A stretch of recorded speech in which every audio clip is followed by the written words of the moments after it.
That doesn't matter. He's not a very bright man either. John Kyle said on the floor of the U.S. Senate that we needed to stay the course in order to honor 2 American soldiers who had been killed and whose bodies had been mutilated and booby-trapped. Do you remember that incident?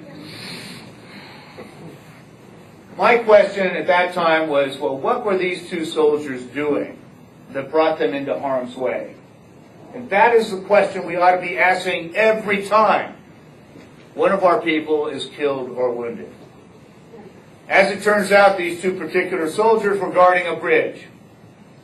So the question that I think you have to ask is, what was the national security objective?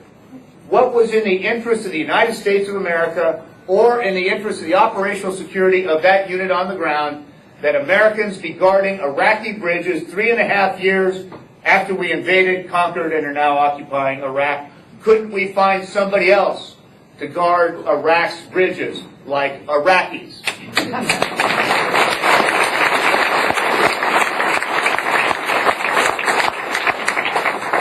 The military understands discussions in terms of the tasks that you want their soldiers to do, because that's how they build a military force.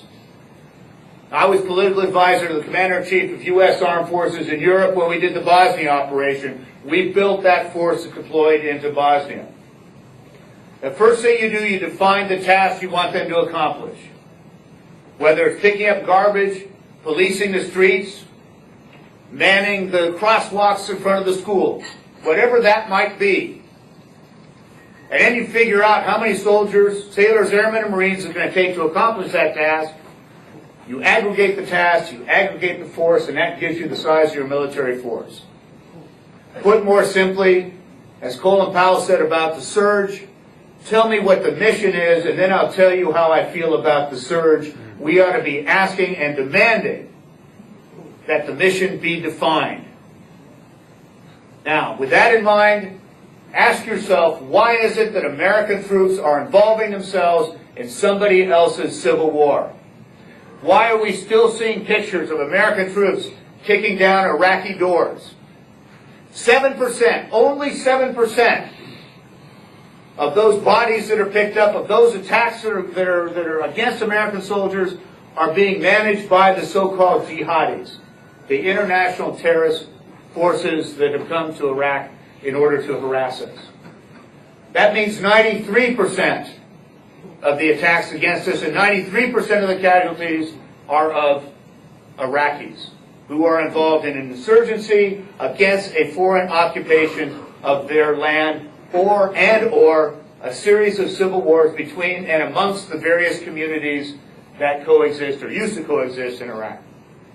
Why are we involved in their war? Our agreement with our troops is to defend the United States against foreign enemies.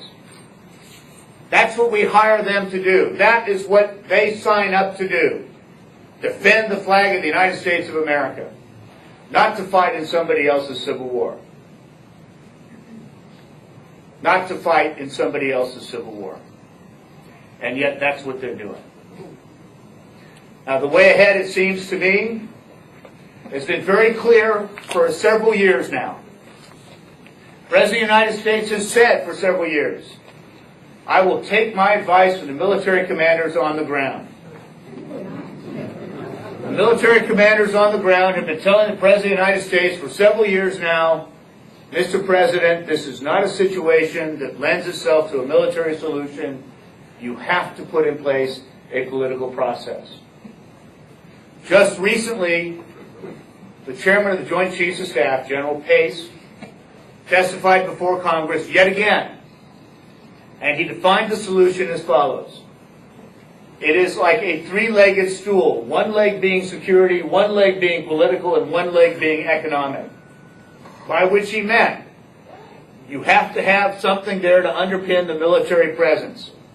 Or put more bluntly, you're never going to get to the security part until you get a political agreement. And you're never going to get to the economic reconstruction part until you have a situation that is stable enough to encourage investors and public and private sector investment in the rebuilding of the state of Iraq. Where is that political process? Now, there's only one reason to continue to have troops on the ground 4 years after the invasion, conquest, and occupation of Iraq, and that is to leverage a political process. But there is no political process in play. A political process means the exercise of presidential leadership for the purposes of bringing the belligerents in the civil wars and in the insurgency and their foreign backers, those who provide material, personnel, and moral support to the various wars, around a table, so that they are yelling at each other across the table rather than shooting each other across the streets of Baghdad. Now, we have two examples that I was personally involved in over the past 20 years where we put together a political process to achieve certain objectives. If you're Republican, or you're married to a Republican, or you have Republican friends, you might like the example of the first President Bush, who, when Saddam Hussein invaded Kuwait and there was an international determination that that invasion was inconsistent with the United Nations Charter, the President was on the phone every day to world leaders, putting together a coalition of military forces at number 20, financial backing that guaranteed that 90% of the cost of that first Gulf War were paid by somebody else besides American taxpayers, and ensured that you had the legal authority contained in a dozen UN Security Council resolutions to achieve an internationally agreed upon objective, the removal of Saddam Hussein from Kuwait. And some of you are old enough to remember that time.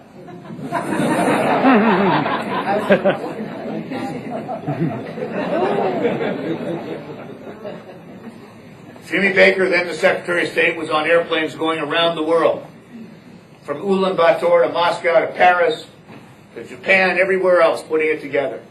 Elbow grease on the part of the Secretary of State and leadership on the part of the President of the United States.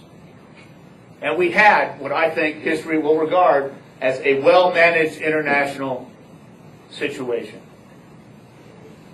Now, if you're a Democrat, you might prefer the efforts of then President Clinton and his special envoy, Dick Holbrooke, bringing together in Dayton, Ohio, the belligerents from the former Yugoslavia Civil War and their friends and backers in what then became called the Dayton Accords, which led to the ability of the United States and our allies to put interposition forces in the middle of former Yugoslavia, a group called IFOR, which separated the belligerents, and the United States service in that region was 5 or 6 years.